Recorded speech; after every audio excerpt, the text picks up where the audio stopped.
মন্ত্রী আসছেন, সে এক বিশাল ব্যাপার। প্রস্তুতি চলছে জোর কদমে। ইব্রাহিমপুর প্রাথমিক বিদ্যালয়ে এখন যেন প্রশাসনের ওয়ার্কশপ, আর সেই ওয়ার্কশপের কাজের হাত ছোট ছোট শিশুর। শুক্রবার আসছেন রাজ্যের অগ্নি ও বিপর্যয় ব্যবস্থাপনা দপ্তরের মন্ত্রী সুজিত বসু। তার সফর মুখ্যমন্ত্রীর নির্দেশের সঙ্গে থাকবেন বিধায়ক অপূর্ব সরকার। অথচ এই সরকারের জন্য প্রস্তুতির দায় গিয়ে পড়েছে স্কুলের ছাত্রছাত্রীদের ঘাড়ে। সবই ঘটছে শিক্ষকদের নজরদারিতে।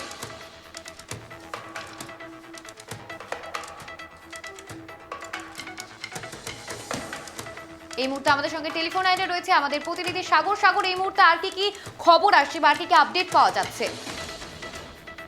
তোমাকে জানিয়ে রাখি যে আর কিছুক্ষণের মধ্যেই এই বড় বিধানসভার মধ্যে যে ভরতপুর 1 নম্বর ব্লক আছে, সেই ব্লকের মধ্যে ইব্রাহিমপুর গ্রামের মধ্যে কিন্তু পৌঁছে যাবেন মন্ত্রী সুজিত বসু। এবং তিনি এখানে আসছেন মূলত এখানকার যে বন্যা কবলিত যে এলাকা, সেই এলাকা পরিদর্শন করতে, এবং সেটি মুখ্যমন্ত্রীর নির্দেশ অনুসারে।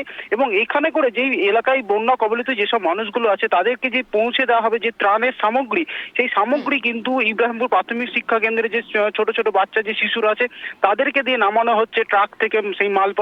এবং সেই চিত্র আমাদের কাছে উঠে আসছে, এবং পাশাপাশি সেই মন্ত্রী আসছে বলে কিন্তু সেই স্কুলটাকে পুরোপুরি পরিষ্কার করানো হচ্ছে সেই ছাত্রদেরকে নিয়ে।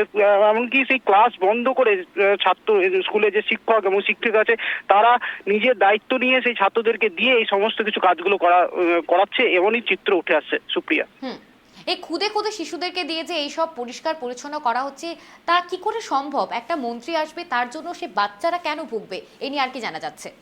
তবে এই বিষয় নিয়ে আমরা স্কুলের যে প্রধান শিক্ষক আছেন তার সঙ্গে যখন আমরা কথা বলতে যাই, তিনি কিন্তু পুরোপুরি সেটিকে অস্বীকার করছেন।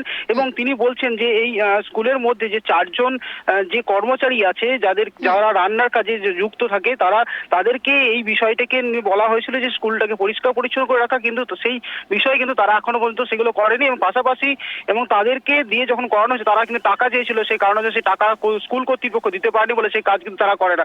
বাধ্য হয়ে কিন্তু সেই স্কুলের টিচাররা কিন্তু সেই ছোট ছোট ক্ষুদ্র বাচ্চাদেরকে দিয়ে সেই সব কাজগুলো করাচ্ছে। এবং কি তখন স্কুলের মধ্যে যে কাজগুলো করা যায় সেগুলো স্কুলের কর্তৃপক্ষের জন্য বিষয়, কিন্তু যেখানে একজন মন্ত্রী আসছেন, সেই মন্ত্রী এসে যেই ত্রাণের সামগ্রী যেগুলো গ্রামের বাসীদেরকে তুলে দেওয়া হবে, সেই ত্রাণের সামগ্রী ট্রাক থেকে নামানো করাচ্ছে স্কুল কর্তৃপক্ষ এবং সেই খুদে খুদে শিশুদেরকে দিয়ে, এবং সেই মালপত্র রাখা হচ্ছে স্কুলের মধ্যে।